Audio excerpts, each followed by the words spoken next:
महाविकास आघाडीचे उमेदवार ओमी पप्पू कालानी यांचा प्रचार सगळीकडे जोरात चालू आहे.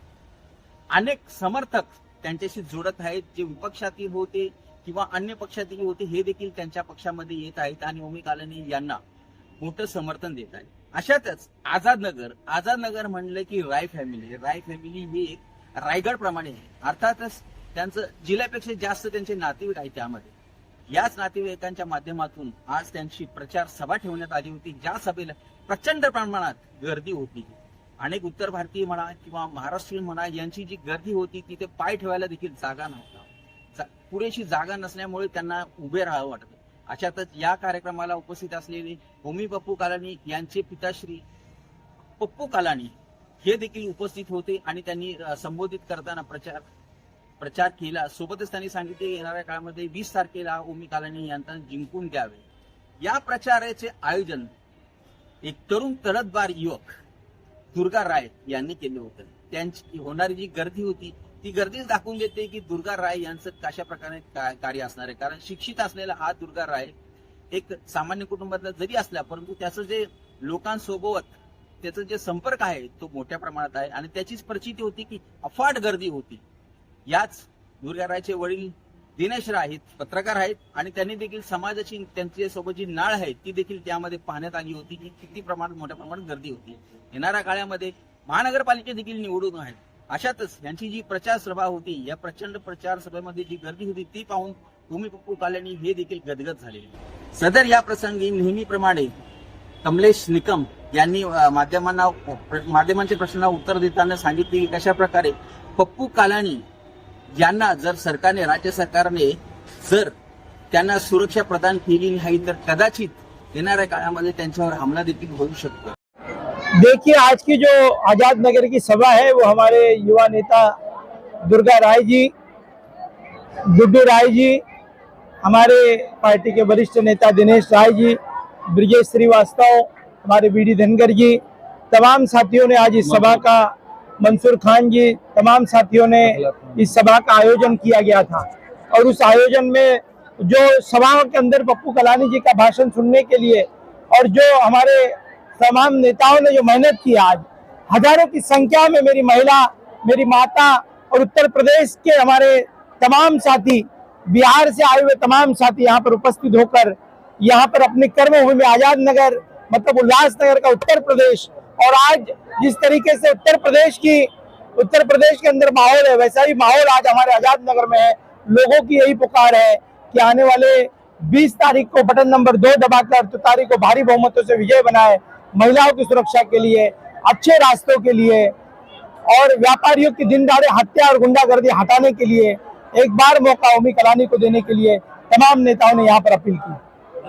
देखिए, यहाँ तो पिताजी के किए हुए कामों को हम बता रहे हैं, शहरवासियों को याद कर रहे हैं कि याद करो उस पप्पू कालानी को जिसने झोपड़पट्टियों के झोपड़ों को बचाया, याद करो उस 855 बिल्डिंगों को बचाया.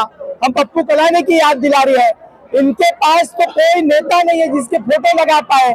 इनको जब कल दिखा कि हार रहे, भारतीय जनता पार्टी हार रही है, तो कल उत्तर प्रदेश के जो मुख्यमंत्री है योगी आदित्यनाथ भी इनकी सभा में नहीं आए और देवेंद्र फडणवीस ने भी नहीं सभा की. वो समझ गए कि विफल आमदार है शहर का. आइलानी ने भ्रष्टाचार का जाल बिछा कर रखा है. इसके लिए योगी भी कल नहीं आए. योगी बाबा भी समझ गए कि यहाँ पर आऊंगा तो आइलानी चुनाव हार जाएंगे. हारने की जगह पे योगी आदित्यनाथ कभी नहीं जाते, जीत की जगह पे हरदम जाते हैं. उन्होंने यह भी कहा है कि 10-10 बॉडीगार्ड कालानी लेके घूमते हैं, वो लोगों की रक्षा क्या करेंगे? देखिए, ये बॉडीगार्ड रक्षक है.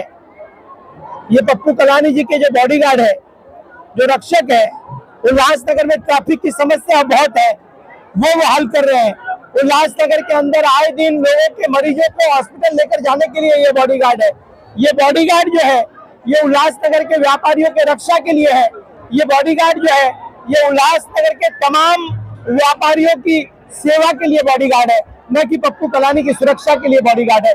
हम राज्य की सरकार से मांग कर रहे हैं कि पुलिस सुरक्षा पप्पू कालानी जी को मिलनी चाहिए. आदरणीय सीपी महोदय जी से भी हमने मांग की कि पुलिस सुरक्षा होनी चाहिए, क्योंकि भारतीय जनता पार्टी कोई भी तरीके से चुनाव जीतने के लिए पप्पू कालानी जी के ऊपर कभी भी हमला करवा सकती है।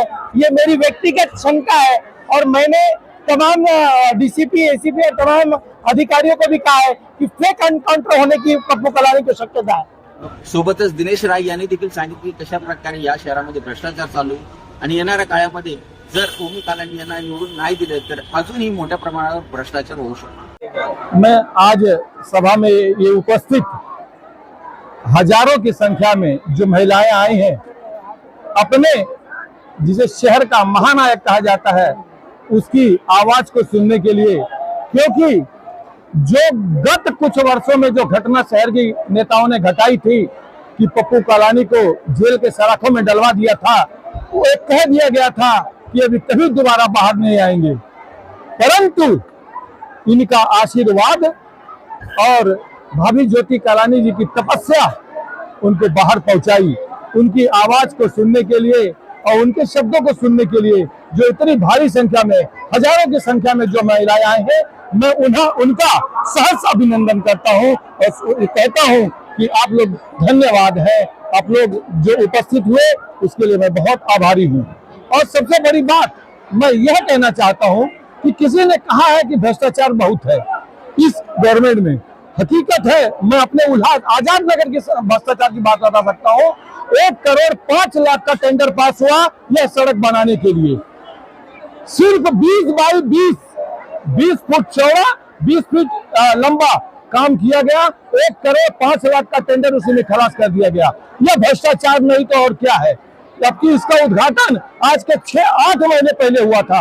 यहाँ एक पंडित जी रहते थे, उनके हाथों से कराया गया था, लेकिन आज तक वह कार्य नहीं हुआ और उनका समय कार्यकाल समाप्त हो चुका है। अब कब वो बनेगा? इसका मतलब अर्थ ये हुआ कि वो पैसा भ्रष्टाचार के गर्त में चला गया।